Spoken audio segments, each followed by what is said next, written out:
Good morning, everyone. 안녕하세요.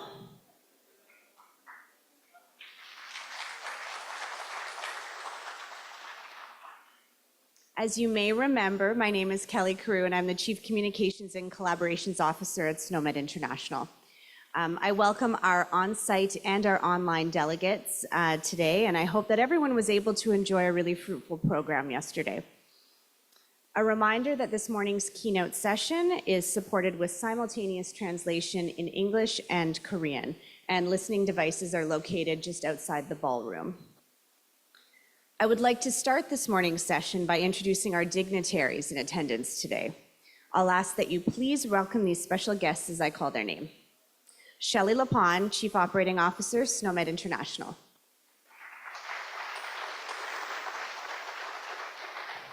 Dr. Taewon Lim, Chairperson, Health and Medical Standardization Promotion Committee.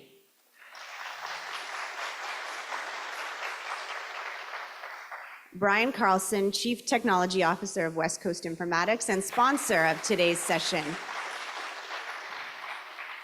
Dr. Pamela Cipriano, President, International Council of Nurses, and our distinguished 2024 James Reed Memorial Lecturer. And last but certainly not least, Ian Green, Clinical Engagement Lead and Customer Relations Executive for Europe, SNOMED International. I would now like to take the opportunity to invite Ian Green to the stage to start this morning's session. Thank you.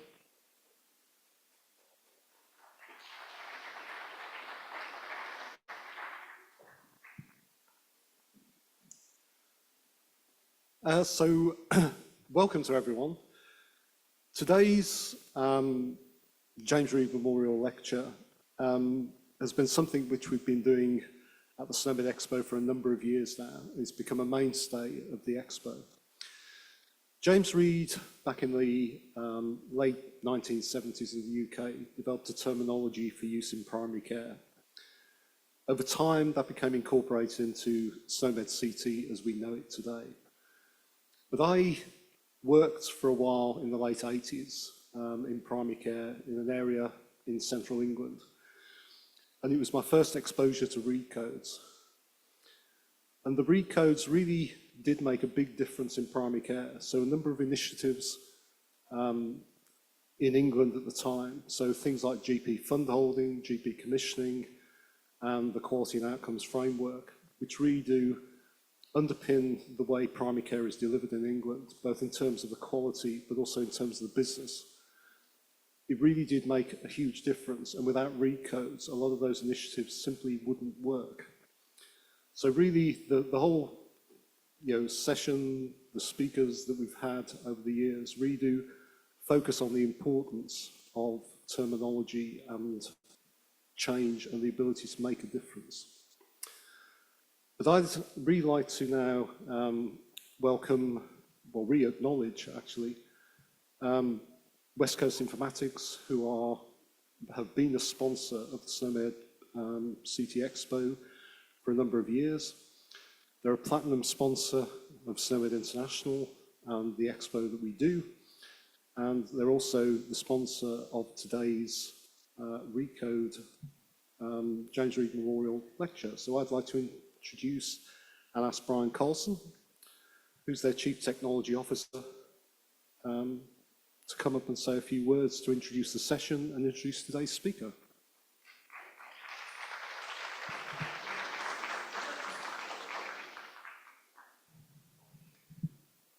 Thank you, Ian. Hello, my name is Brian Carlson, and I love terminology. West Coast Informatics is honored to be the platinum sponsor for the 2024 Expo, SNOMED Expo here, and we've very much enjoyed being here all week in the beautiful city of Seoul. Since 2012, our company has had a mission to lower barriers to access and use of healthcare terminologies, and SNOMED CT in particular. We believe in a future where every piece of healthcare data is properly coded and easily shared with all the stakeholders that need access to it, whether that's FHIR resources or clinical notes or DICOM images or payment records or even journal articles. As part of this mission, we publish regular articles on our website and LinkedIn to help provide the community with more information about core healthcare terminology systems and technologies. And we invite you and encourage you to sign up and learn more about that. Our flagship products are TermHub and AutoMap, which are fundamentally about applying healthcare terminology to real-world data, allowing organizations to crosswalk between code systems, normalize and code raw healthcare data, and seamlessly convert between various standards. I encourage everyone to come by our booth if you have more questions, and we can tell you more about the company. And now I would like to introduce our speaker for today. Dr. Pamela Cipriano is well known across the world as a strong advocate for the nursing profession, recognizing that nurse-led design and testing of technologies that support nursing care are key to improving the quality and safety of EHRs, clinical workflow, and efficiency and service delivery in the work environment. As an internationally recognized nursing leader, Dr. Cipriano is the 29th president of the International Council of Nurses and a professor at the University of Virginia's School of Nursing and Batten School of Leadership and Public Policy in Charlottesville. She previously served as ICN's first vice president and president of the American Nurses Association. During her career, she led efforts to advance the role and visibility of nurses and increase nursing impact and influence on policy. Dr. Cipriano is a leader in the National Academy of Medicine's Action Collaborative on Clinician Well-Being and Resilience, which aims to prevent burnout and improve the physical and mental health and well-being of all clinicians. And she's co-chair of the UHC 2030 Task Force, advancing actions to achieve the aims of universal health coverage in all countries. She's received numerous awards and was named as a living legend by the American Academy of Nursing in 2003. I would like to now invite Dr. Cipriano to the stage.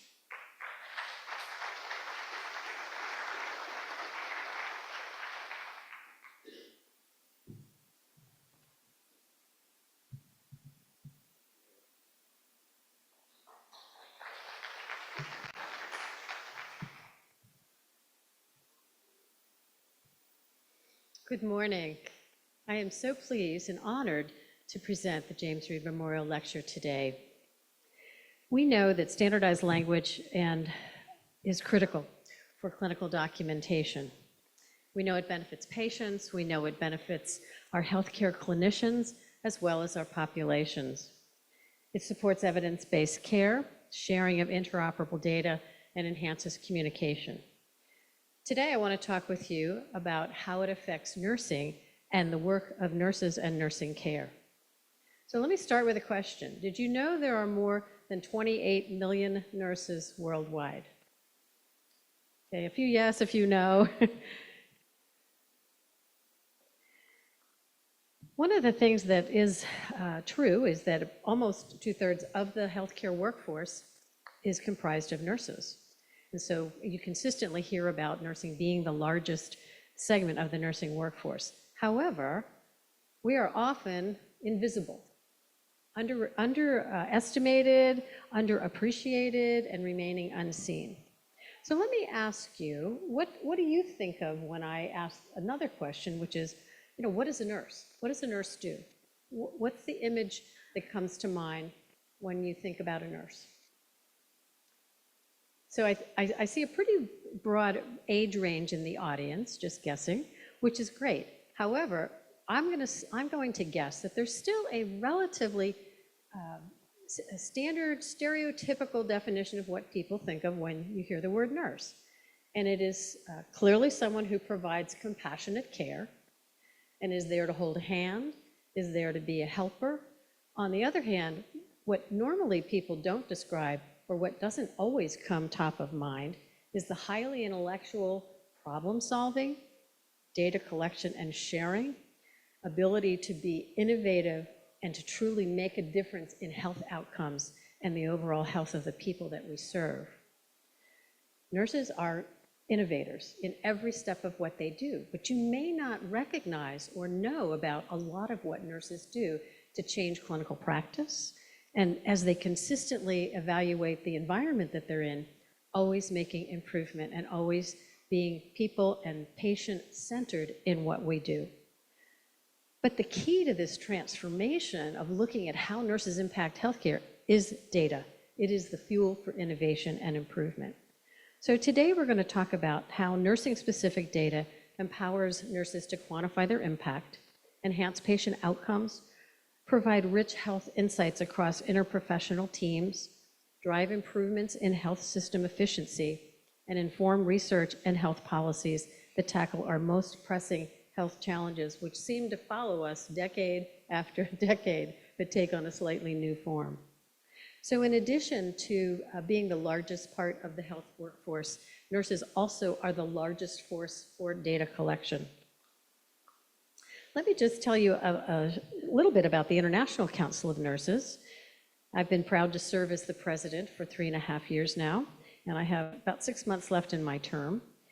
We are the oldest organization to have direct affiliation with the World Health Organization as a non-governmental organization. This is our 125th anniversary, having been founded in 1899. I just came from a really wonderful celebration of that anniversary in Bucharest, Romania, with many of our members. And as I mentioned before, we represent the voice of more than 28 million nurses worldwide. Our mission is to lead the nursing profession in improving health for everyone. And one of the primary ways that we do that is through advocacy, starting with the nursing workforce and constantly calling for increased investment in both nurses and health systems. We realize that is a tall order in today's economic environment. We know many countries are very handicapped with their debt burden. We know that all segments of government operations are requesting more funding, whether that's defense or education or social considerations. However, we also believe that if we don't invest in nursing, we're not investing in health, and health is actually an economic engine for all countries. We also shape global health policy in collaboration with our international partners, such as the World Health Organization, the United Nations, and many other international professional and labor associations. We use the State of the World's Nursing Report that was first issued in 2020 to provide comprehensive data for workforce planning, making the case for investment, as well as guiding global strategy. And that's a document that we co-authored with the World Health Organization. There will be a new second report coming forward in April of 2025, where we hope to see much more accurate data that reflects the workforce following recovery from the pandemic. We know there have been significant shifts that are not currently reflected in any database. We also promote evidence-based nursing education and practice, and are addressing global health crises where nurses play a central role. And these range from universal health coverage, which has been part of a United Nations political declaration to achieve one of the aspects of the Sustainable Development Goals by 2030, meaning that we would have all people receiving the healthcare that they need across the spectrum that is of good quality and does not push people into poverty. We're also addressing health effects of climate change and those nurses and other healthcare workers that find themselves in conflict zones, as well as not only the need for humanitarian relief in those situations, but also when there are natural disasters. So you see the Nurses for Peace, that's been our campaign to really promote, again, humanitarian relief and peace efforts, which have never been more present in the world than they are today. Just to let you know too, last year, the ICN adopted a new position statement on digital health transformation and nursing practice, where we call for an international terminology standard that facilitates the representation and comparison of nursing domains worldwide within any kind of clinical documentation system. So coming back to that question of what do you think about when I ask you about a nurse, let me just say a little bit more about today's nurses. Again, nurses have been innovators from the very beginning and stray far beyond just what we think of as the clinical hands-on care that nurses provide with compassion and with a patient-centered focus. The role of nursing has really evolved over the years, and nurses consistently step up to meet challenges. Just looking at frontline care providers, again, we think of hospitals, but we also know that some of the most important care that is provided is in our communities as we think about increasing primary health care as the route to achieve universal health coverage. We see more and more opportunities and the need to expand what nurses do. We also have advanced practitioners that are being educated around the world to assume official roles that are designed with certification and advanced education to boost that access to care, to help us achieve universal health coverage for both primary care as well as specialized services. Nurses have long been involved in the informatics world, and that may not be apparent because again, that work is usually kind of shrouded with what's happening in a team or what's happening in an organization. But nurses have really come to the forefront in terms of telehealth, being app developers, creating health tracking mechanisms, and creating the interface and use of a lot of devices. So nurses are typically on both the front end and the back end of use of all major technologies. So I hope you're seeing that nursing has evolved from what might have been a very simplistic definition and role to one that is much more complex.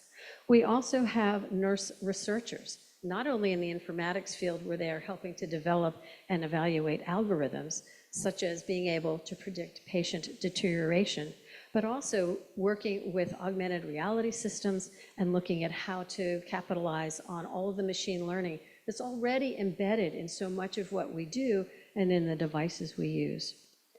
Much of the EHR development and implementation would not have been possible without nurse informaticists working with nurses, working with their organizations to make this a reality. Because unfortunately, a lot of technology that is utilized in healthcare really was designed primarily to support physician practice, and all the other disciplines are in the second stage or the lower stages where the systems were not designed with their input up front, with their ability to influence and evaluate the implementation and the design of those systems. So we continue to call for greater involvement of nurses in that, again, initial design, development, implementation, evaluation, so that the entire team is bringing those to light.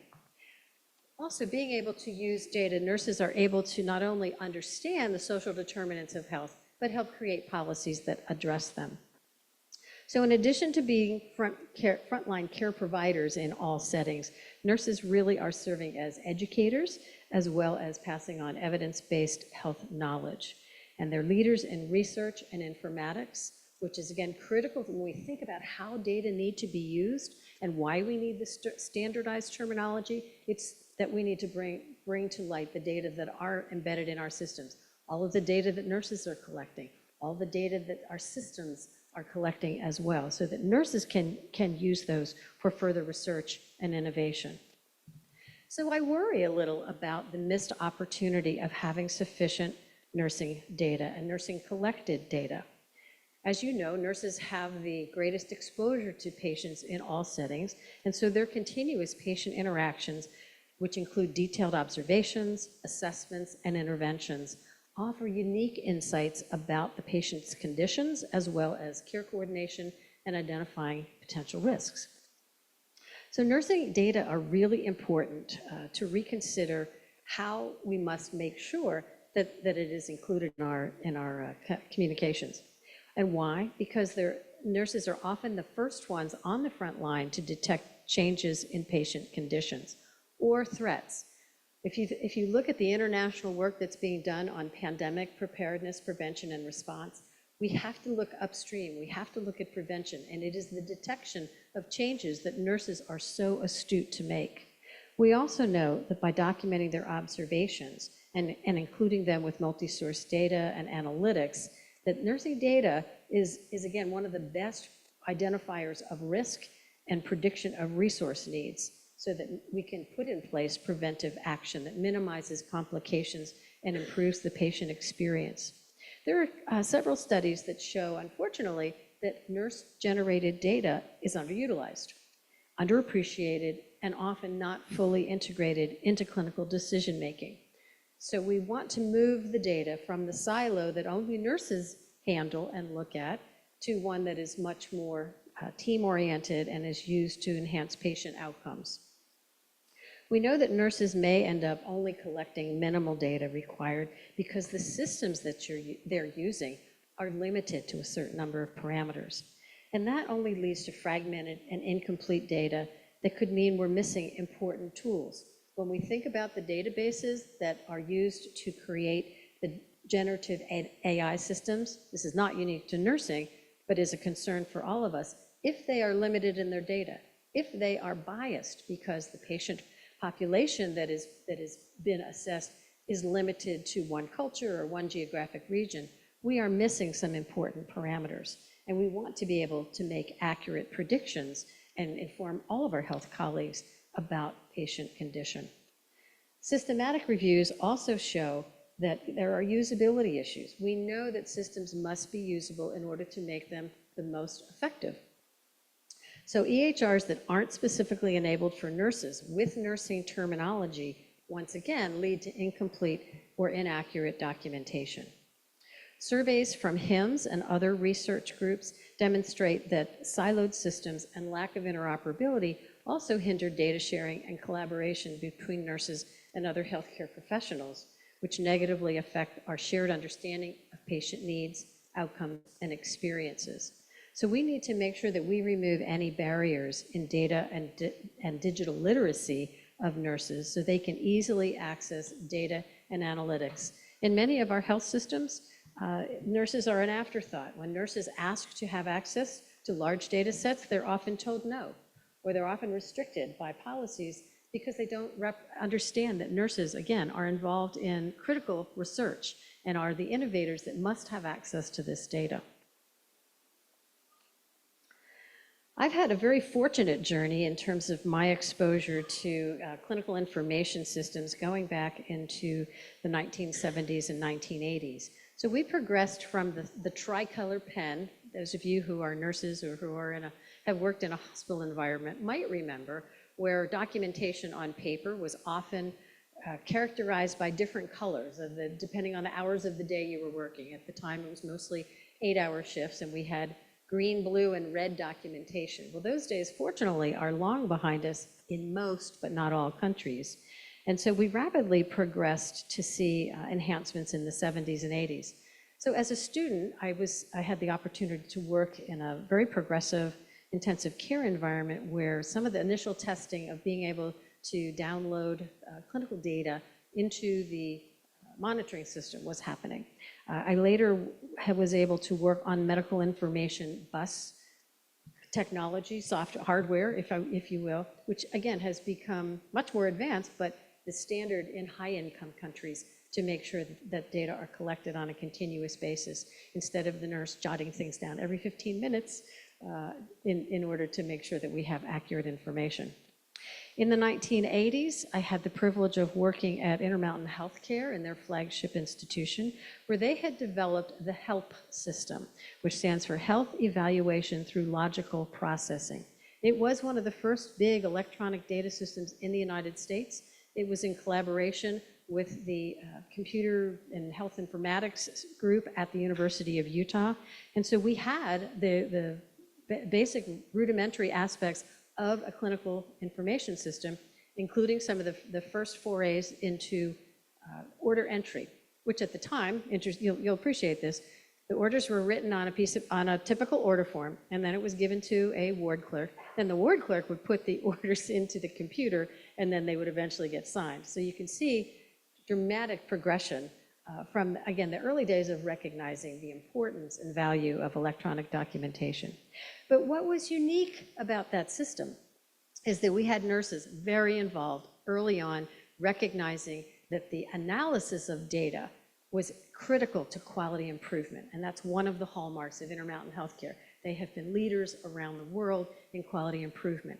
One of the nurses did extensive work in bringing together all of the data around medication administration so that we could look at how medications were ordered, what was the system that was being used in terms of the timing, what was the documentation that showed on time or not on time windows of administration of medications, and were the outcomes the ones that were desired. By having that kind of analysis, again, this is in the mid-1980s, we were able to make sure that the risk reduction for medication errors was part of the daily practice. So from early on, it became very clear around the world that we needed more nursing input for nursing-specific standardized data sets, terminologies, and classifications so that we could name and communicate nursing practice, observations, and indicators. Now, I'm pleased to share with you an image that some of you may have learned about, some of you may know my colleague, Dr. Norma Lang, who was really an early pioneer in the whole movement of quality assurance. But in doing so, really brought to light the need for consistent data. And this is a quote that most of us in the United States that know and care anything about nursing terminology can repeat in our sleep, that if you cannot name it, we cannot control it, finance it, research it, teach it, or put it into public policy. So Norma and some colleagues from Canada really brought this home to say we must move this agenda forward. And I think in many ways she was a catalyst to the nursing informatics education movement as well. So we know that we have to name nursing observations, interventions, and outcomes. And so this has become fundamental in terms of the standardized terminologies that we want to see embedded in all electronic health records. And in fact, this is also part of how we know we can bring to light the visualization of nursing's contributions to patient care. We don't want those contributions to be hidden for any longer. So early pioneers that recognized that nurses needed a common language knew that we needed to describe and communicate the wealth of data in standardized and accurate ways. We knew that it would improve clinical care, improve our health system's ability to operate efficiently, which always has cost savings associated with it, and be able to share the nuanced observations with other professionals. It also, again, increased visibility of nursing contributions and has become a standard embedded in terms of aiding data-driven decisions in policy and planning, as well as delivery of care. So let me just quickly review some of the development of nursing terminologies, because you may not know that there are many, many systems that feed into the opportunity to identify the relevant hierarchies that, again, have become consistent and expected in terms of diagnosis, interventions, and outcomes. So in the early days, if you will, 1970s and 1980s, we were first enabled with North American Nursing Diagnosis Association, NANDA system, which gave us the foundational building blocks for standardized nursing diagnoses. A number of other systems then developed, such as the Omaha system, the clinical care classification system, and the nursing interventions, or what you commonly hear of as NIC, a nursing intervention classification system, which was actually developed in the later 80s and became recognized in 1992.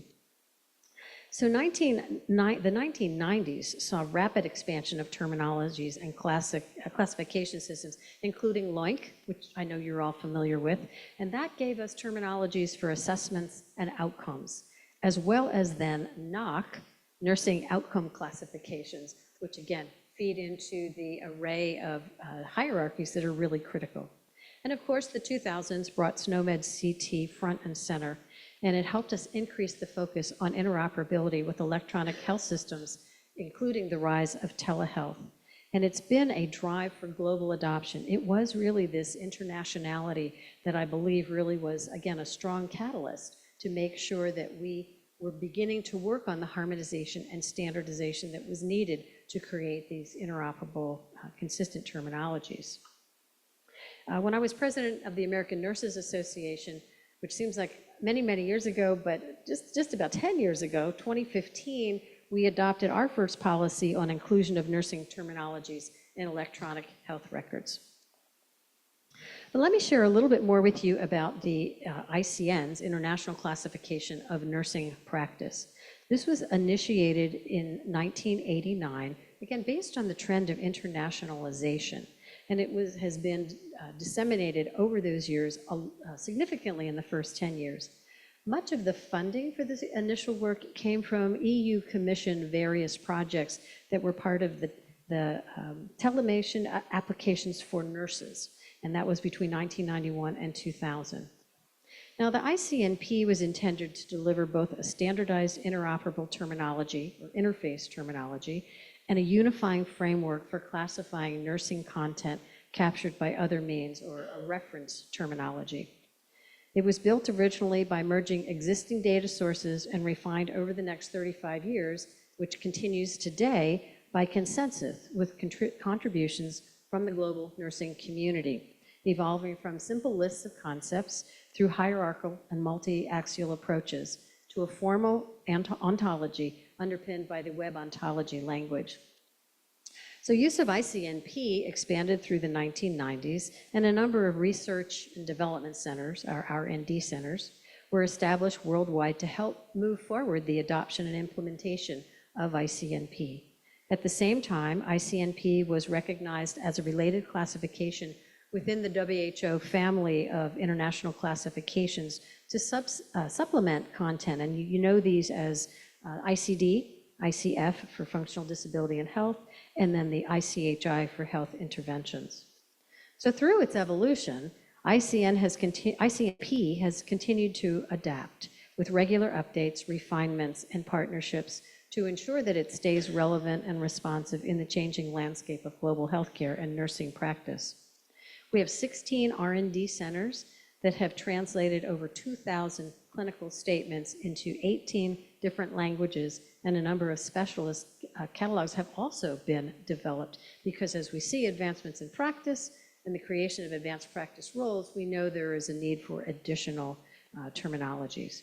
The centers have played a very active and important assurance role through the integration of ICNP as a reference set. So that, as we know today, there is a nursing clinical reference group, and I know one of our chairs is here, that helps advise SNOMED CT and be able, again, to collect information from experts around the world to make sure that the ref set is relevant and up to date.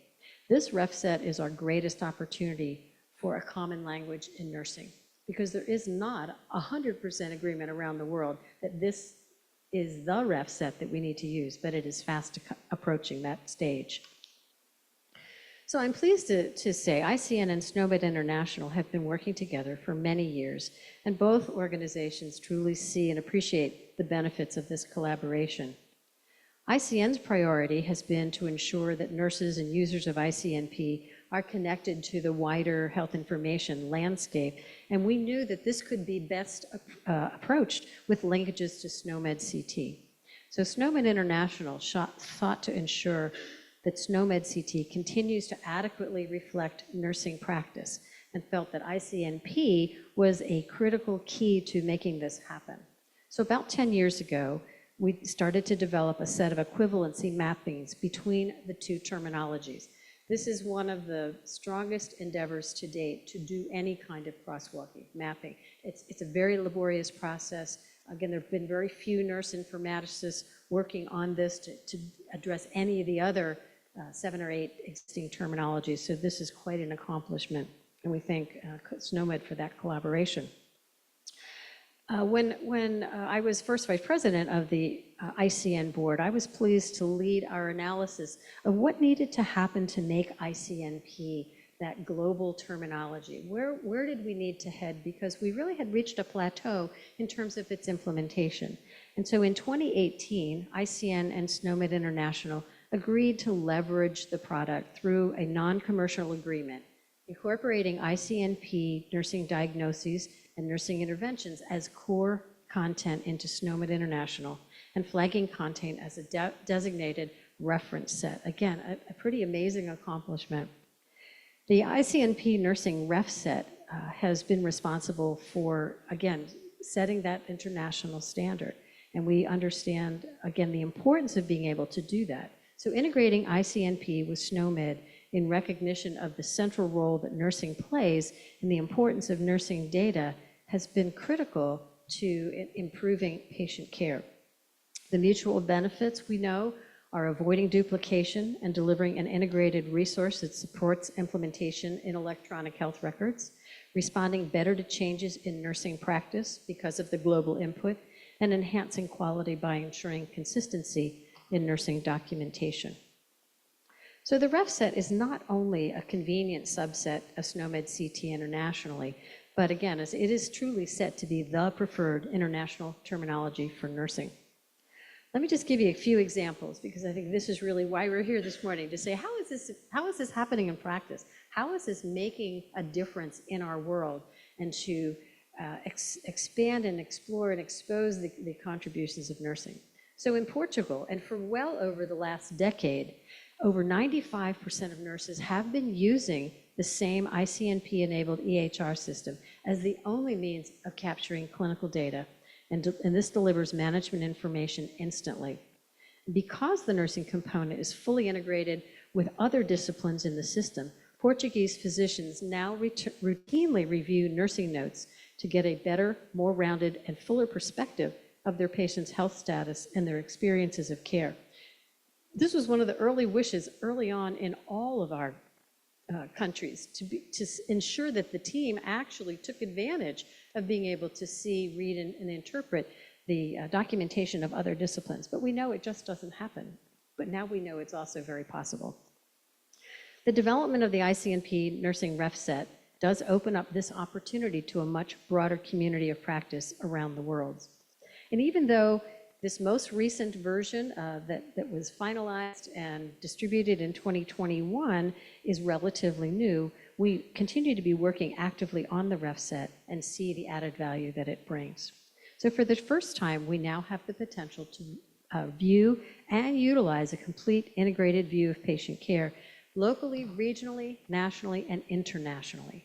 The ICNP nursing ref set helps make nursing's contributions to collaborative patient care visible to a much wider range of stakeholders, allowing nursing's impact to be fully recognized and appreciated. There is nothing more important than a visual representation. Now, what you see on the slide is the number of places, and this is not 100% of them, that are using the ref set as they look at ischemic pain. So just imagine, as the spread internationally is able to give us data, and we have analytics that can show the difference in patient response, as well as analyze the interventions, how powerful this is. Because again, nursing is one piece of the delivery of care. Nursing is not medicine.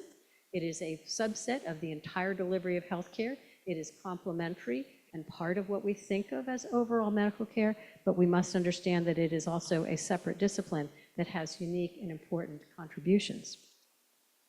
Let me share a couple other stories.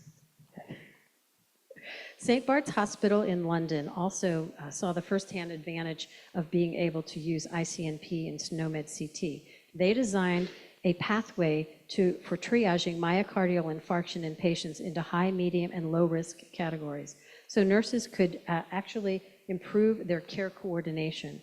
Most of the admission and discharge planning was completed before the patient entered the hospital. But most important is that they saw an increase in documented diagnoses and needs, as well as a reduction in time spent documenting. Because I think you all know, no one wants to spend any more time documenting.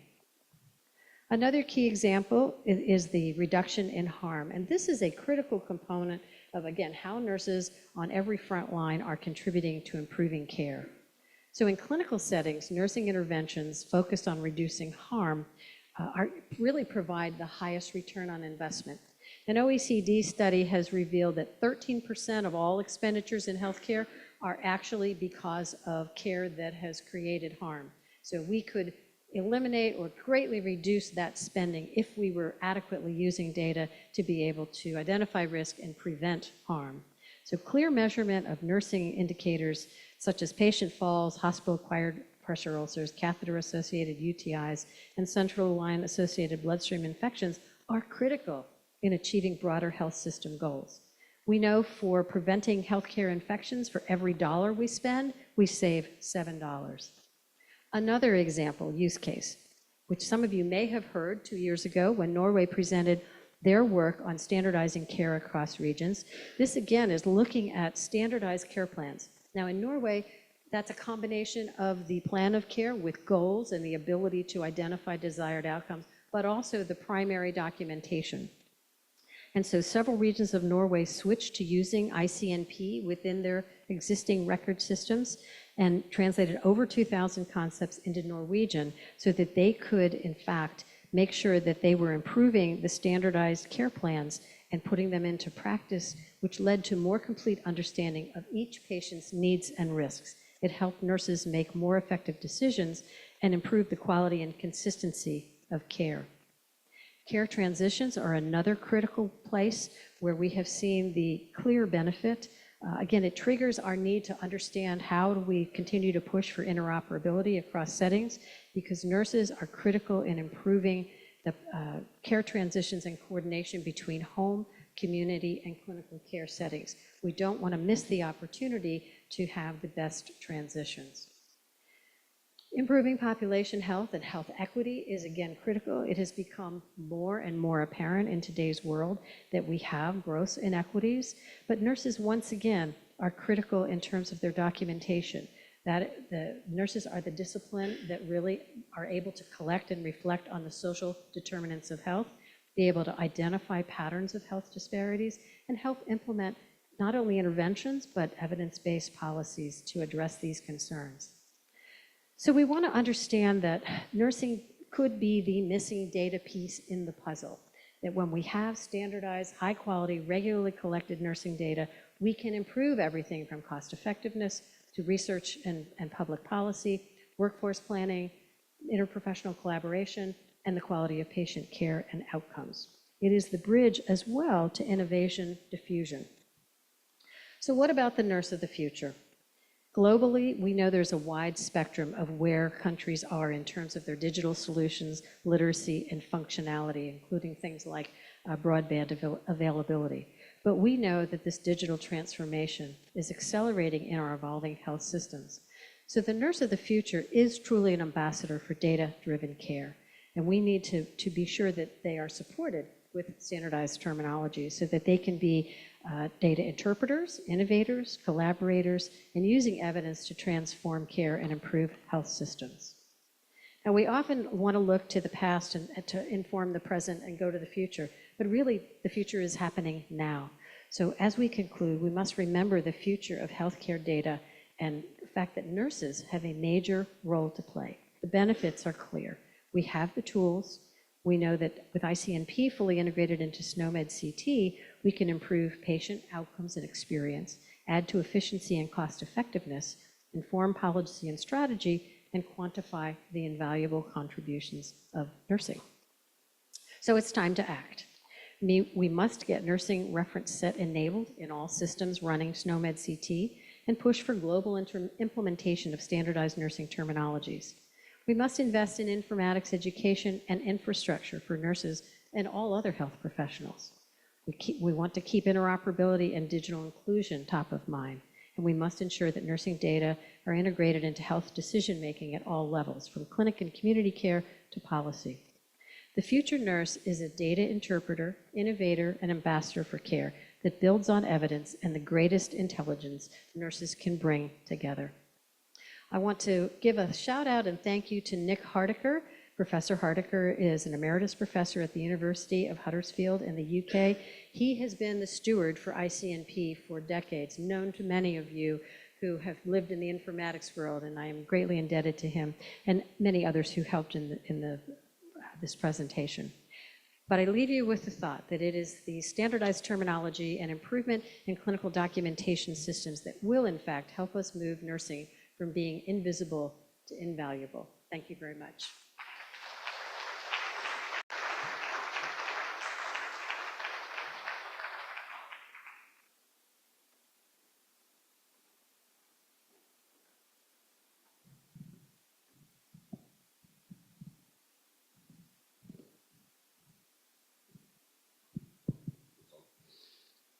So thank you, Pam. I have to declare a conflict of interest because I'm a nurse by background. So all the questions I'm going to ask you have a slight twist. I want to pick up firstly, one on your closing point, but also the point that you made at the start about the amount of nursing data that is out there already.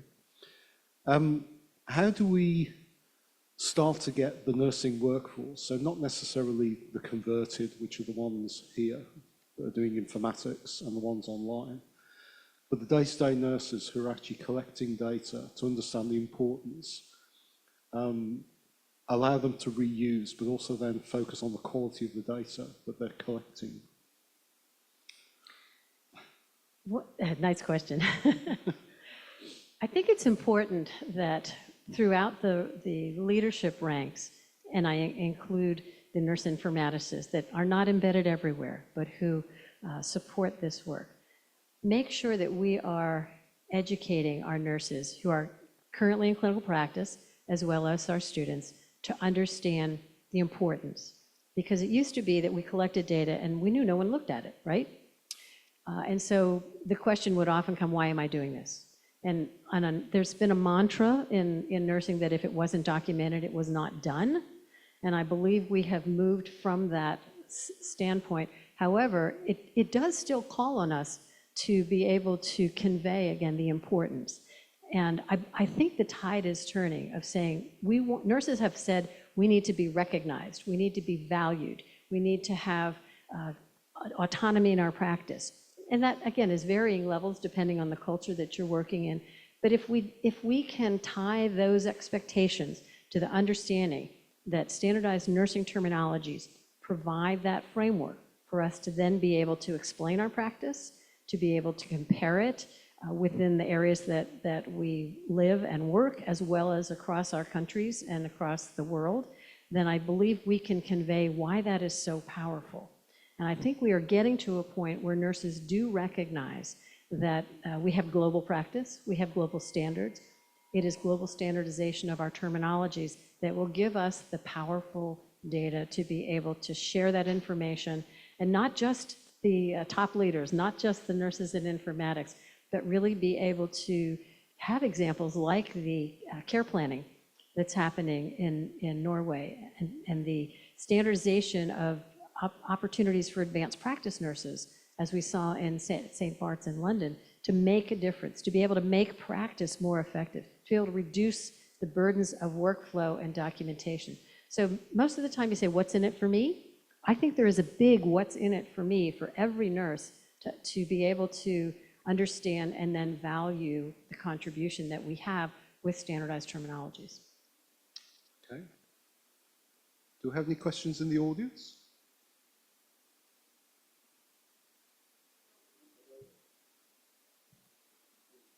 You've got a microphone coming. No, sit down, Charles. One's coming to you. Just in front.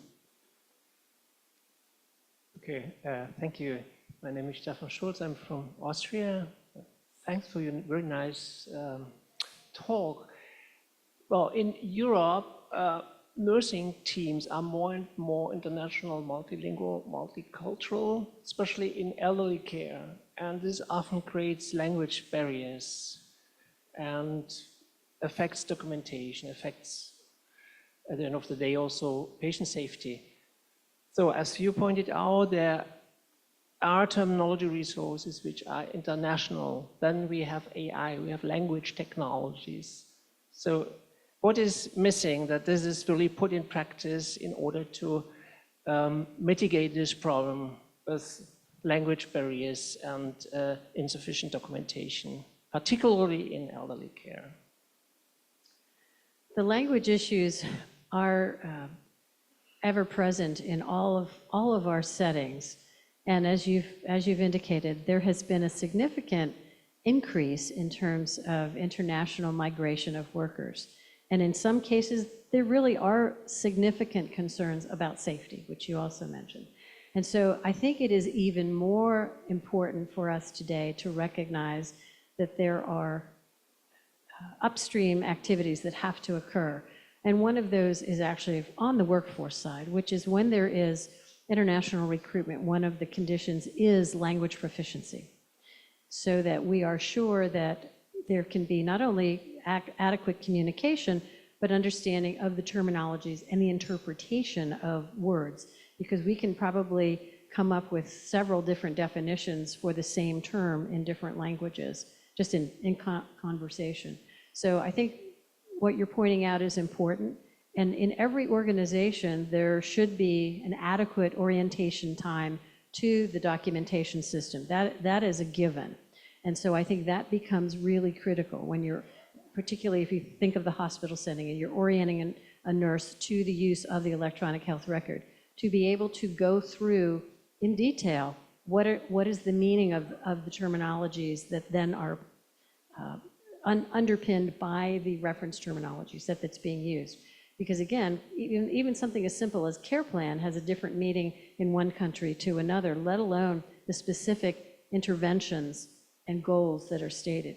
So I think there is a significant responsibility on the part of the employing institution. We know that's more difficult in elderly care because many of those delivery settings are under-resourced already.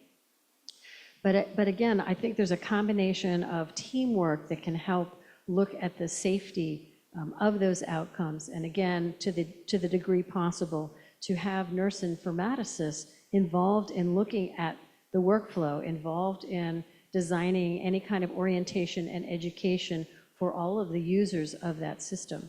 Because again, I don't know that this term's a great one, but garbage in, garbage out is pretty commonly understood. And we want to make sure that we have the most accurate information that is collected. So you've identified a weakness in many of our systems that, again, must be addressed because we are very reliant and want to see the expansion of the use of electronic records.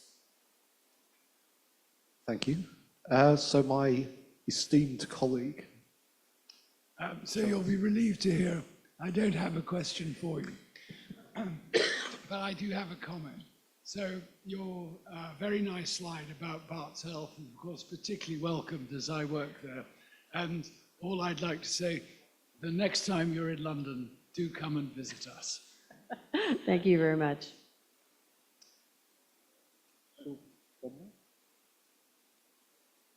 Yeah, go on, just quickly. Thank you. I'm Bunchai from Thailand. My question is that it seems like you show us several classification and terminology in nursing informatics, like the NIC-NOC, the OMAHA. How the ICN are going to harmonize all of those with the ICNP? As I mentioned, it's actually very challenging to conduct the work to do that mapping. And so there have been some attempts to really look at where there is consistency, but we believe that the use of the ICNP ref set that is included in SNOMED CT is really the better direction for us to go.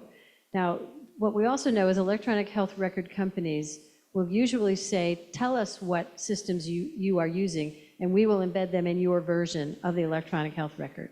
So we will continue to push for the use of the ICNP ref set rather than try to go back and do all of the specific mapping work for NIC and NOC, because in reality, the vast majority are included in the ICNP ref set. Again, that is much more comprehensive. And I think it's part of the evolution that we will need to see in terms of coming to an international standard. So thank you. I'm going to bring this questions to the end. So thank you, Pam. You're welcome. Thank you.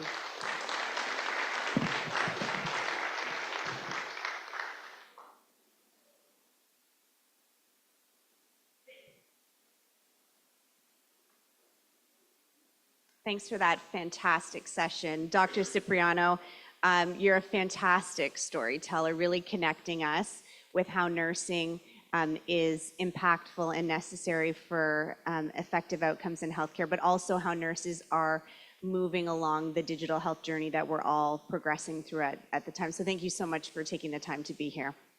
I now have the honor of introducing Dr. Taewon Lim, Chairperson, Health and Medical Standardization Promotion Committee, who will provide some closing remarks for us on behalf of our host country, Korea.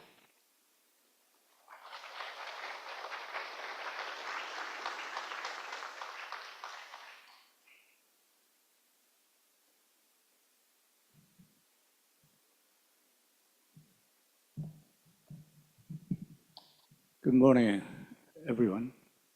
I'm very happy to be here to give a closing remark for this 7 days conference and 3 days expo. As Pamela mentioned in her lecture that naming the thing it's very important to have knowledge and acquainted it and control it, eventually apply it to the public health and human health. So I believe, since I was a young guy, medical student, science is making a terminology about the things and processes in a brief way. So SNOMED CT is regarding the terminology and naming every phenomenon and things. So I'm very happy to be a member of SNOMED this year, eventually. Maybe you know, before 2 years, I was nobody, knowing nothing about SNOMED, but the day before yesterday, I daily chaired the session, Korean session, and then Pam gave us an importance of name. We have a poet who wrote a poem very beautiful. It means that kind of human love. What he says, would like to say was that when I called his or her name, he came to me and became a flower. So when I read that poem first time, I was really, really moved. Yes, that is human, only human, who can love each other. And I would like to thank you very much, express my sincere gratitude to all of you for your participation in making 2024 SNOMED CT Expo a great success. Especially, my thanks goes to Dr. Pam Cipriano, the James Reed keynote lecturer, a very inspiring and informative lecture, as I ever heard. And at the Expo, we have had meaningful discussions about SNOMED CT, the global standard healthcare technology that enables efficient management and exchange of medical information and the latest trends and applications. It is our great honor to host this significant event in Seoul, which has become a starting point for sharing experiences and opening a new chapter in global collaboration. In particular, through the Korean NRC hosted symposium, Semantic Interoperability, how can we implement SNOMED CT in Korea? We were able to showcase Korea's achievement in healthcare data standardization to the world, while gaining valuable insights from advanced countries' knowledge and experience. Regarding this, I really thank very much all the participants from abroad. Korea is advancing national healthcare data standardization through the Committee for Healthcare Standardization, for which I am now working as a chair, which consists of experts from both public and private sectors throughout academic, industrial sectors, and government. We are expanding the implementation of SNOMED CT while strengthening global collaboration through compliance with international standards. Moving forward, Korea is committed to playing a leading role in global data standardization. Based on the achievement of this event, we propose to continue sustainable collaboration and jointly shape the future of global healthcare data standardization. Finally, I would like to express my sincere gratitude to all participants and those who have dedicated themselves to the advancement of SNOMED CT. Through the 7 days conference, I feel like I was reborn because I came to very familiar with the names, Don Sweet, of course, Kelly Crew, Ian Green, and Shirley Lipan, and many more, Charles Guterres, Do you hear, Dr. Gutrich? Again? Yes. Yeah.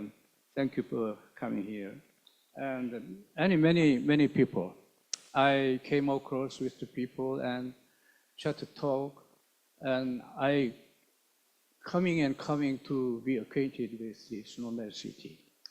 Almost like I was feeling like reborn. We look forward to continued cooperation and progress in the future, of course. By closing my address, I would like to express my hope in the future. Someday, not long, probably in 7 years, because before I became 70 years old, 80 years old, 80 years old, I would like to see the Korean lecturer in charge of this James Reed keynote lecture to memorize the then very much advanced Korean system to introduce you all in the future. And with that, thank you very much.